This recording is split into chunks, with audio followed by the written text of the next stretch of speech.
নমস্কার বন্ধুরা, আশা করি সবাই ভালো আছেন। তো বন্ধুরা, এখন যে ছবিটার বিষয়ে কথা বলবো, তো সেই ছবিটার নাম হলো টপ হিরো। যে ছবিটা রিলিজ করেছে 2010 সালে, এবং এই ছবিটার অভিনয় করেছেন হচ্ছে সাকিব খান, অপু বিশ্বাস, প্রবীর মিত্র, মিশা সওদাগর সহ আরও অনেকে। তো এই ছবিটা আমার কেন এত পছন্দের তার কারণ বলি। এই ছবিটার মেন অ্যান্টাগনিস্টের ক্যারেক্টার প্লে করেছে মিশা সওদাগর। তবে এই ছবিটা হচ্ছে এমন একটা ছবি, আপনি যদি লাউড কিছু অ্যাকশন ছবি পছন্দ করে থাকেন তো এই ছবিটা আপনার কাছে ভালো লাগতে বাধ্য। তবে বলার কি, এই ছবিটার যে বিষয়বস্তুটা না, এটা কিছুটা নেওয়া হয়েছে মিঠুন চক্রবর্তীর সিনেমা মিনিস্টার ফাটাকেষ্ট থেকে, এবং একটা তামিল মুভি যেটা নাম হচ্ছে মধুলবান, তো সেই ছবিটা থেকেও কিন্তু কিছুটা নেওয়া হয়েছে ছবির যে বিষয়বস্তুটা। তো খুব ভালো একটা ছবি, আমার কিন্তু বেশ ভালো লাগে ছবিটা। এবং কেন সাকিব খান থেকে শুরু করে অপু বিশ্বাস বা মিশা সওদাগর প্রত্যেকের পারফরমেন্স কিন্তু ছবিতে বেশ ভালো।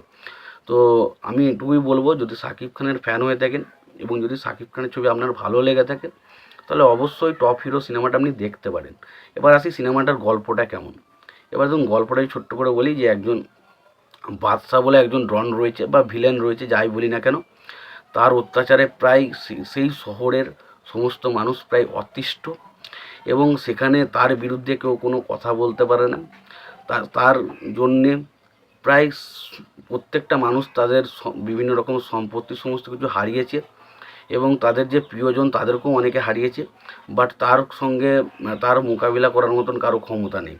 তার বিরুদ্ধে মামলা করলে তার আবার লাইফে বিভিন্ন রকম ক্ষতি হতে পারে। তো সেরকম একটা ক্যারেক্টার হচ্ছে বাদশা, যে ক্যারেক্টারটা প্লে করছে মিশা সওদাগর, এবং তার ক্যারেক্টারটার জন্য প্রায় সেখানকার সমস্ত মানুষজন প্রায় জড়সড় হয়ে থাকে, জবুতবু হয়ে, মানে তার বিরুদ্ধে কেউ কথা বলার সাহসটুকু পারে না, বলতে বলতে সাহস পায় না। তো সেরকম একটা ক্যারেক্টার, এবং সেই ক্যারেক্টারটা এবং এই ক্যারেক্টারটা কীভাবে আজকে আর কি এই ক্যারেক্টারটার বিরুদ্ধে কি এই মানে কীভাবে সাকিব খানের ক্যারেক্টারটা আসে, যে ক্যারেক্টারটার নাম হচ্ছে টপ হিরো, এবং সে কীভাবে এই সমস্ত কিছুর মোকাবিলা করে, সেটা নিয়ে হচ্ছে সিনেমা, যেটার নাম হচ্ছে টপ হিরো।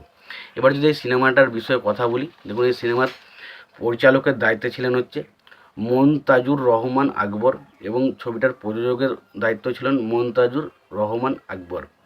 ছবিটার চিত্রনাট্যের কাজ করেছেন মনতাজুর রহমান আকবর। ছবিটার কাহিনী লিখেছিলেন কমল সরকার। ছবিটার সুরকার করেছিলেন কবির বকুল।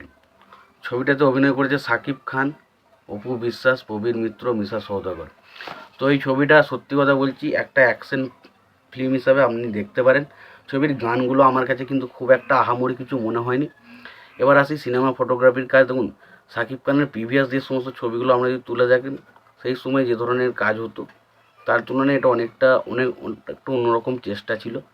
এবং সত্যি কথা বলছি, যেহেতু ছবিটা আমি অ্যাকশন ছবি এরকম দেখতে ভালোবাসি, তো আমার কাছে কিন্তু ছবিটা বেশ ইন্টারেস্টিংই লেগেছিলো।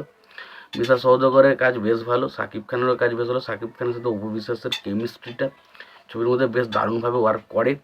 তো ওভারঅলে সিনেমাটা কিন্তু বেশ ভালো, সব দিক দিয়েই ভালো। গান খারাপ লেগেছে, বাকি অ্যাকশন বা গল্প বা ডায়লগ সেইগুলো দিকে বলি মোটামুটি ঠিকঠাক। তো আমার কাছে সিনেমাটা একটা ঠিকঠাক সিনেমা লেগেছে। তোমাদের কেমন লেগেছে সিনেমাটা জানাতে ভুলো না। তোমাদের যদি ভিডিওটি ভালো লেগে থাকে লাইক কমেন্ট শেয়ার করে দিও। চ্যানেলটা নতুন হয়ে থাকলে অবশ্যই তোমরা চ্যানেলটা সাবস্ক্রাইব করে নিয়ে পাশে বেল আইকনটা অবশ্যই প্রেস করে দিও। ভালো থেকো, সুস্থ থেকো, দেখা হচ্ছে পরের ভিডিওতে।